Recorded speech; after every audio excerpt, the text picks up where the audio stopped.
Hi. Another thing you can do with WebGIS in the classroom or in any instructional setting is you can use a zip code lookup tool. Now, this is more than just typing in an address and getting a zip code. This is digging deep into neighborhoods. How are neighborhoods different? How are they the same?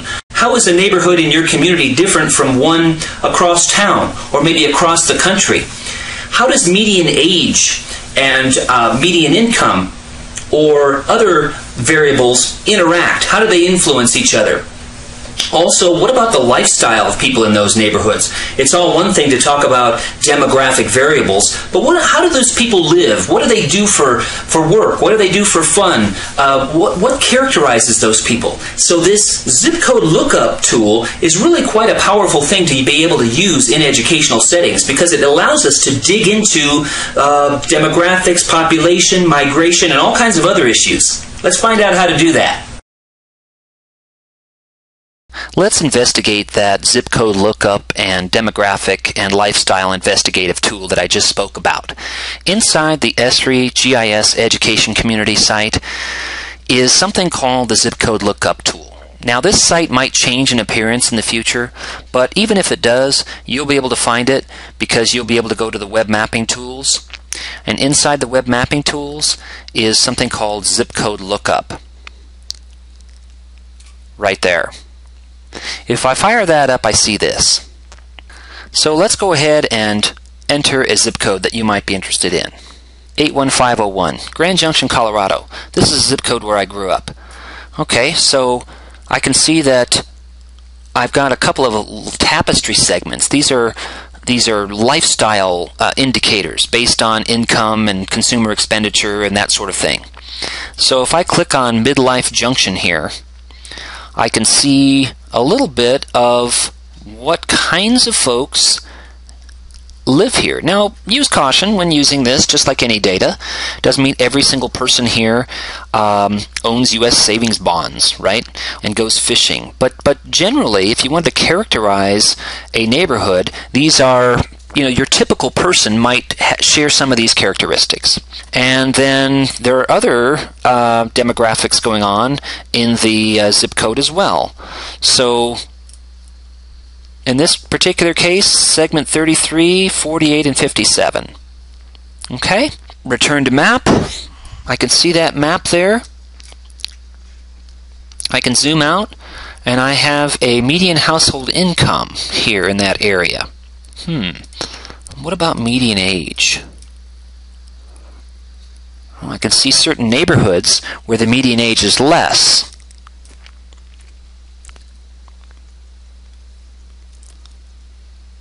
I happen to know that Mesa State College is right here, and so that makes sense that the median age is less there. That's where a lot of the college students live. What about population change?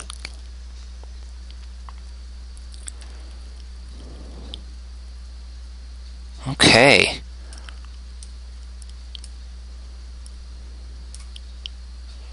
Some areas here with pretty rapid population growth.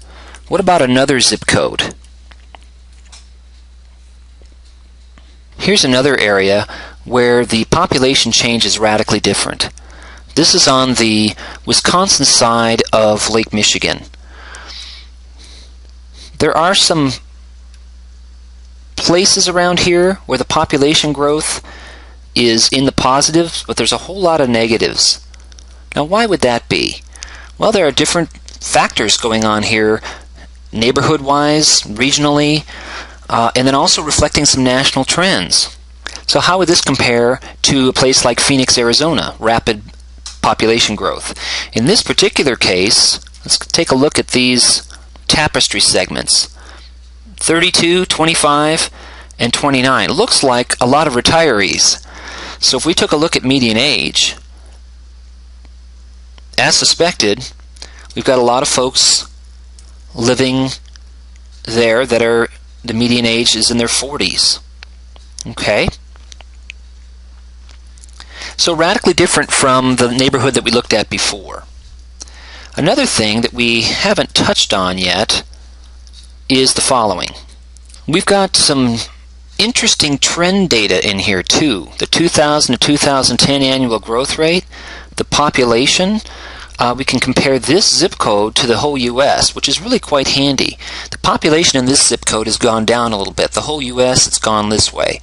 Households, this increased a little bit, but the U.S. increased more. And it looks like the median household income increased by about the same amount as in the whole U.S. Owner-occupied increased a little bit, but the U.S. increased a bit more. So that's really quite handy as well. What about the unemployment rate? Now, of course, this rate changes quite rapidly, and we'd have to investigate the data to find out what year or what month the actual unemployment rate is.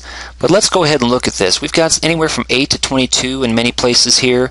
Let's go to 85254. Okay, we've got Scottsdale, Arizona. Let's look at this compared to our neighborhoods in Wisconsin where we were looking. It looks like the population here and the households and the median income went up a little bit. Let's go to 06830, Greenwich, Connecticut. Okay, looks like it's just over the Connecticut line from New York City. Let's take a look at the statistics from 2000 to 2010 here. Okay, the population increased just by a little bit, but look, the median household income in this zip code increased by more than the national average. Interesting. Let's go ahead and look at the median home value here. Wow, they're really quite high. They're in the 200s, 300s of thousands, up to $1 million and more. What about the median age? Are these older folks, younger folks? Looks like a bit older, which makes sense given the high income. There's some pockets over here with a lower median age. And what I've just done is I've looked up the zip code from the map. So this particular case, we had 06 top rung, city lights, and trendsetters. If we go to this zip code, let's scoot this whole window over a little bit so you can see what I'm seeing. Top rung, urban chic, and connoisseurs. So really I'm using this tool in an investigative mode. Gosh, you know, I'm not far from New York City, so I'm really interested in maybe central Queens. And how does that compare? 11418, International Marketplace, City Lights, and Retirement Communities. Return to map. Let's take a look at the median age here. It's a lot lower, isn't it, than what we experienced out there in suburban Connecticut. With this tool, you can see that we can investigate by tapestry segment, or we can go to the map and start investigating on the map. We can compare different zip codes in this tool and really start to investigate why are neighborhoods the same as other neighborhoods across town or in different cities? Why are they different?